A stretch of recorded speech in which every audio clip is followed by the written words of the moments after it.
Is this reality?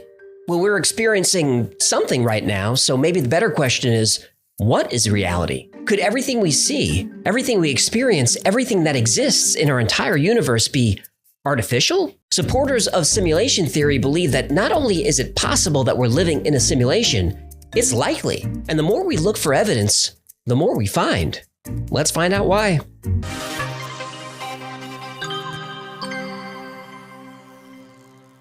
The idea of the universe being a simulation is not a new one. Theories exist in ancient cultures around the world. Modern simulation theory comes from Nick Bostrom, a philosopher at Oxford who wrote an influential paper on the subject in 2003. Assuming that living in a simulation is possible, Bostrom presents the simulation trilemma, which says one of the following must be true.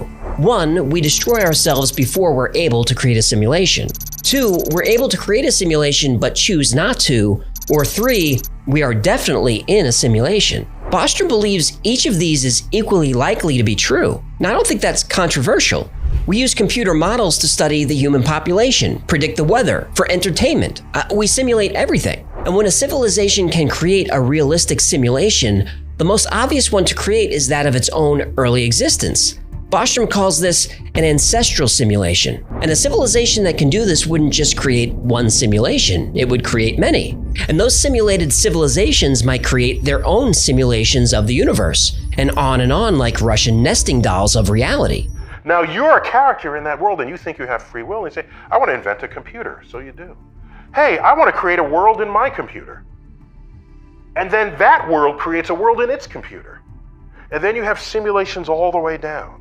When Elon Musk was asked what he thought the chances were that our reality is the original base reality, the odds that we're in base reality is 1 in billions. Neil deGrasse Tyson is a little more conservative. He thinks the odds that we are in base reality versus a simulated reality is 50-50. A 50-50 chance that everything we experience is artificial, that's still pretty high. And even though we mostly hear what scientists think about this, it's not scientific theory. Simulation theory isn't math, it's philosophy. It isn't physics, it's metaphysics. So what we need is hard evidence that we live in a simulation. And to find proof, all you have to do is look.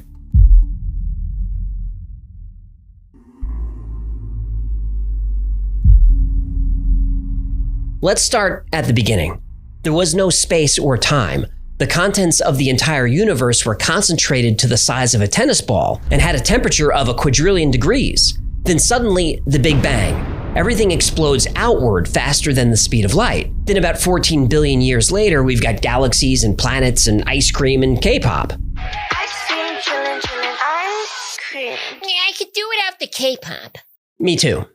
Okay, if before the Big Bang there was no space and no time, what was there? What about the beginning of the universe from the religious point of view? God created everything. Fine. Where was he before? What caused the Big Bang to happen in the first place? What made God decide to snap his fingers or wiggle his nose or whatever he did to make everything happen? If you ask a physicist to explain what existed before the universe, they'll give you an answer about quantum foam, dark energy, or something just as bonkers as the Big Bang. Ask a theologian what existed before God created the universe, and you'll get an answer equally as confusing. But what does make sense is that the universe was just sitting there dormant. Then someone somewhere decided to boot up a program. And in that program, our program, are all the laws of the universe. Electromagnetism and gravitational force are written into the program. The speed of light gets a value. There's code for Planck's constants of mass, speed, and time. Avogadro's number is in there, along with a bunch of other rules that govern the behavior of everything that exists, all part of our program. Even consciousness itself is part of our simulation. If you've never heard of simulation theory, then this might sound far-fetched. But some of the world's most respected scientists, technologists, and philosophers believe that it is more likely than not that we are living in an artificial reality. So, how do we prove it?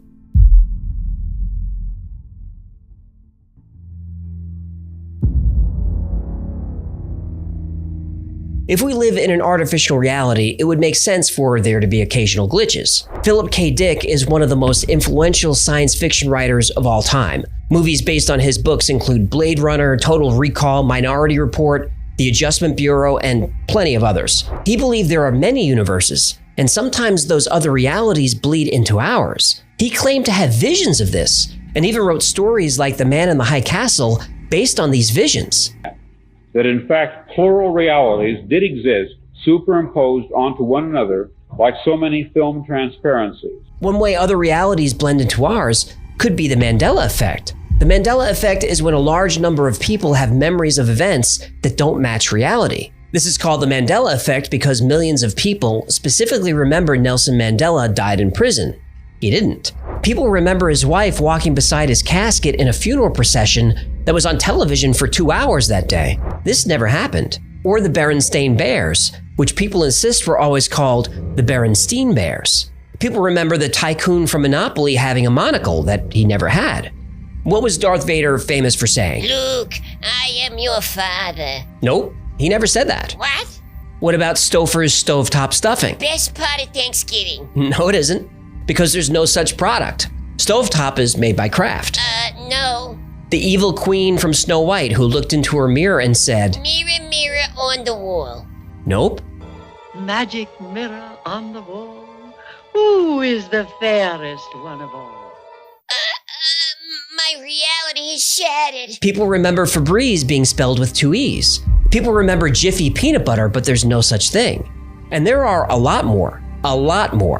Personally, I don't have most of these false memories, but there are a few that get me. The Flintstones. There are 2 T's in the Flintstones. I remember just one. And what about the Fruit of the Loom logo? I could swear it looks like this, but it doesn't. This is the actual logo. No cornucopia. Corny what now? Basket. Then just say basket for crying out loud. And at the end of Moonraker, a terrible but excellent James Bond movie, I remember Jaws' girlfriend as having braces. I mean, I specifically remember it. She didn't have braces.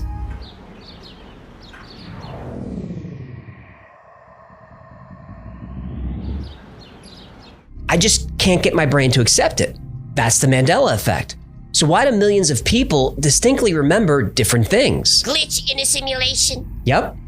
Philip K. Dick also felt when we experienced deja vu is because something in our simulated universe changed and a new timeline branched off of the current one.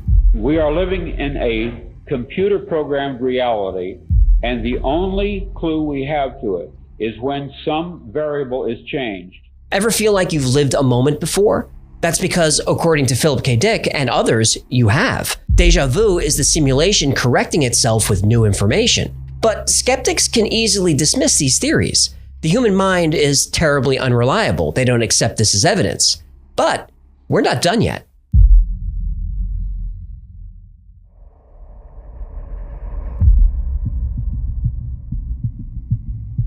We live in a huge universe, 200 billion trillion stars. And even if life is rare, you'd think there'd be some evidence of it somewhere. This is Fermi's paradox. But according to the Drake equation, there should be over 1 million technologically advanced civilizations just in our galaxy. And on average, the nearest one should be just a few hundred light years away. But there's nothing, at least not that we can see. So where is everybody? Are we really alone in the universe, or does our program only focus on us? And what about the physical rules that are in place? Max Tegmark, a cosmologist at MIT, said the strict laws of physics point to the possibility of a simulation. Putting a cap on the speed of light sure is a good way to keep your Sims from venturing out too far from home. Theoretical physicist James Gates thought simulation theory was crazy. Then he started studying quarks and electrons. He found error-correcting code buried deep inside the equations used to describe string theory. So you're saying as you dig deeper, you find computer code writ in the fabric of the cosmos. Into the equations that we want to use to describe the cosmos, yes. Computer code. Computer code, strings of bits of ones and zeros. Dr. Gates has changed his mind about simulation theory. In 2017, a group of scientists at the University of Washington proved they can embed computer code into strands of DNA. Everything in nature is math. Look at the Fibonacci sequence. You get the Fibonacci sequence by adding 2 previous numbers in the sequence together. So 1 + 1 = 2, 2 + 1 = 3, 3 + 2 = 5, 5 + 3 = 8, and so on forever. You get the golden ratio, also called phi, by dividing two consecutive Fibonacci numbers. So the number 89 is a Fibonacci number. The next number in the sequence after 89 is 144. 144 divided by 89 is the golden ratio. It's about 1.618. We see Fibonacci numbers and the golden ratio everywhere. The number of petals on a flower is usually a Fibonacci number. Lilies have 3 petals, buttercups have 5, chicory has 21, and a daisy has 34. And the spacing of each petal is arranged in a circle according to the golden ratio. As trees grow, the number of branches they form is a Fibonacci number. And not just plants, animals too. The ratio of female to male honeybees in a colony is the golden ratio, 1.618. The human body conforms to the golden ratio too. Most of the body follows the numbers 1, 2, 3, and 5. 1 nose, 2 eyes, 3 limb segments, 5 fingers, 5 toes. The proportions of the body, like the length of your shoulder to your elbow, and from your elbow to your fingertips, that's the golden ratio. Even a DNA molecule measures 34 angstroms long by 21 angstroms wide. Fibonacci numbers, and the golden ratio. From the spiral of seashells to the spiral of a galaxy and everything in between, Fibonacci numbers are everywhere. Now, some claim this is a coincidence, that humans look for patterns in chaos because that's what we're programmed to do. What we're programmed to do. And isn't that interesting? By trying to debunk simulation theory, they actually end up proving it. No matter what we study, whether it's something the size of a galaxy or as small as an electron, everything in the universe seems to follow patterns and rules. In other words, a program.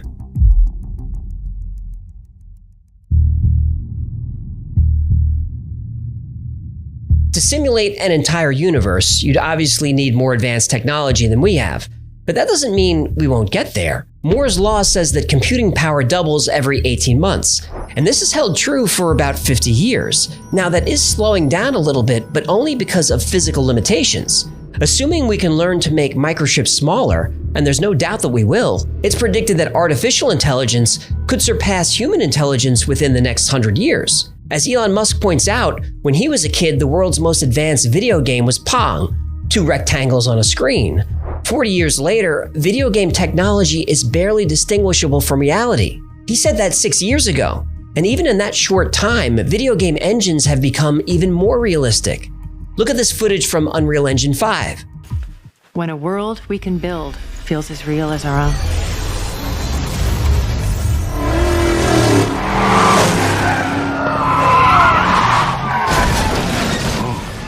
What just happened? Imagine what games are going to look like in the next 6 years, or the next 60, or the next 6,000.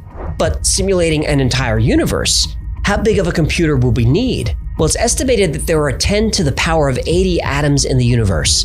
Let me put that on the screen just for fun. Okay, that's a lot. If each particle needs 128 bits to calculate its position and momentum, you're at 10 to the power of 83 bits. And that's just for data storage. We also need computing power to track what each of those particles is doing. If we say 2 floating point operations per second, or 2 flops per particle, we're at 2 times 10 to the 80th power flops. There aren't even words for these numbers. And this is the computing power for just the stuff in the universe. What about human intelligence? The human brain can perform 100 trillion calculations per second, or 100 teraflops. Multiplied by billions of people, the numbers are ridiculous. To power all of this, the simulation would need access to multiple Dyson spheres, the megastructures that capture 100% of the energy of a star. Or the simulation would have to harness the energy from black holes. This is why famous physicists like Dr. Michio Kaku are not on board with simulation theory. He claims that simulating a universe is not scientifically possible. The only computer capable of simulating a universe is the universe itself. Now, at first glance, this makes sense. But with all due respect to Dr. Kaku, that's not how simulations work. When you're playing a 3D video game, the entire game world isn't rendered. Instead, the game engine only calculates what the player can see and interact with at that specific moment. If we are living in a simulation, then it would make sense that the creators of the simulation would use a similar technique. And wouldn't it be interesting if there was evidence that this is exactly what happens? Well, wait a minute. Do we have proof? Sweet fancy Moses!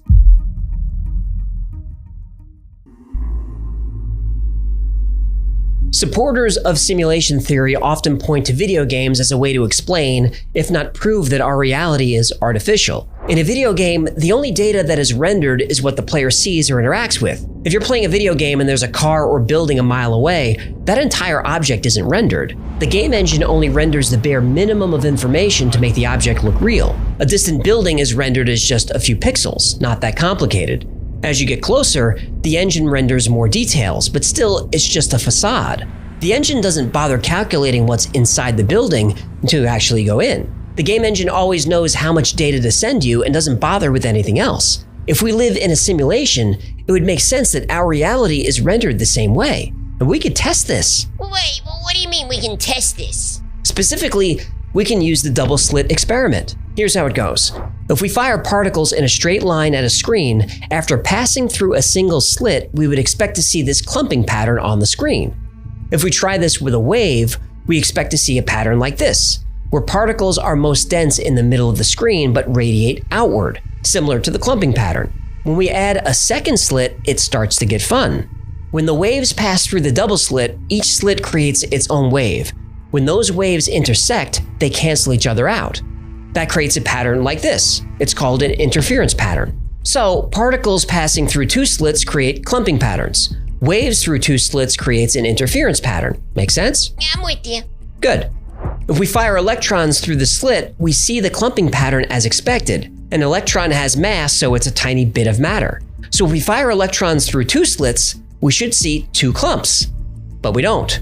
We see the wave interference pattern. This shouldn't be happening. What's going on here? For years, scientists assumed that the electrons were colliding with each other, causing the wave pattern.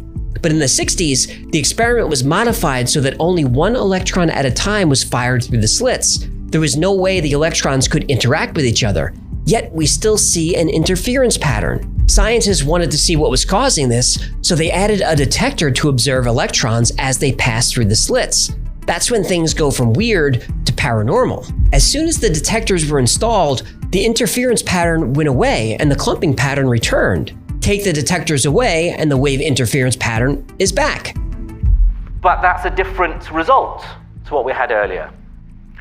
So here's the last bit of sneakiness that we can play with atoms. Surely now, we're going to get to grips with it. Leave the detector there, but just very quietly go and unplug it. Don't let the atoms know that you're not spying on them. Run the experiment again. Now, if you can explain this using common sense and logic, do let me know, because there's a Nobel Prize for you. It's as if the particles are aware they're being observed. Then physicist John Wheeler had an idea. He called it the delayed choice experiment. How it works is, photons are projected through the double slit, but the detector is not activated until after they pass through the slit, but before they impact the screen. Photons were emitted as waves, passed through the slits as waves, but when the waves were observed before hitting the screen, they suddenly behaved like particles again. Still don't think there's an intelligence at work? Well, what Wheeler's experiment showed is that even though the electrons started as waves but behaved like particles after being observed, at the moment the decision to observe them was made, the electrons recorded themselves as having passed through the slits as particles. The electrons changed their state by going back in time. I personally find that I gravitate more towards the information theoretic point of view and believing that the universe that I exist in is a very good, high-quality simulation. Now, this experiment is happening on a table in a lab, a very short distance. So what happens when we observe light coming from vast distances, like say a galaxy 100 million light years away? If light from a distant galaxy is projected through the double slit, it creates the wave interference pattern. But if we push those photons through a measuring apparatus to observe them, the wave again collapses all the way back to its source. This is called retrocausality. Simply by choosing to observe the photons this way, they reach back through time 100 million years and alter their state on the other side of the galaxy. But like a video game engine, it only does this if we're looking. Even though our universe is full of galaxies, those galaxies may not actually be there. If we're living in a simulation, then stars and galaxies could simply be projections, and only when we get up close where those projections become more detailed. This is an excellent way to save computational resources. And because we're stuck with the hard limit of the speed of light, getting to far-off places is really difficult. Limiting the speed of light is a useful rule to have in place. Quantum mechanics like the double slit experiment and quantum entanglement only make sense if there's a program at work, because only the program can ignore the laws of physics and ignore the concept of time itself.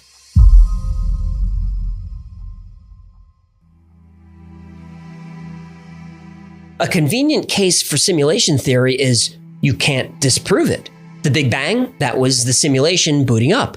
We haven't found aliens, they're not in the simulation. How come UFOs seem to violate the laws of physics?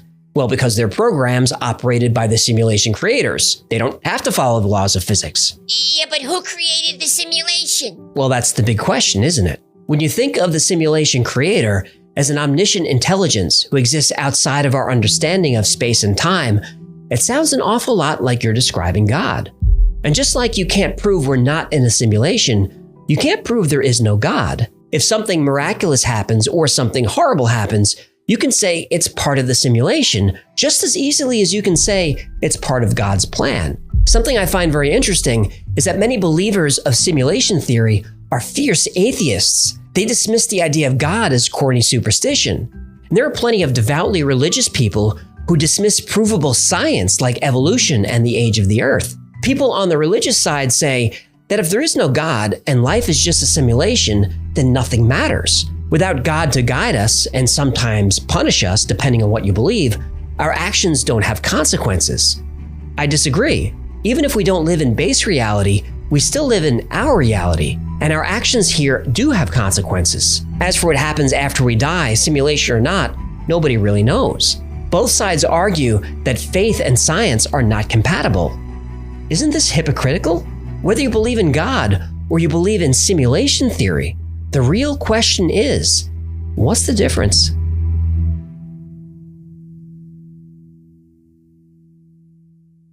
Thank you so much for hanging out with me today. My name is AJ, that's Hecklefish. This has been the Y-Files. If you had fun or learned anything, do me a favor and like, subscribe, comment, share. All that stuff really helps a small channel. Trying to solve the YouTube algorithm is like trying to find proof we're in a simulation, but with your help, we'll get to the truth. Until next time, be safe, be kind, and know that you are appreciated.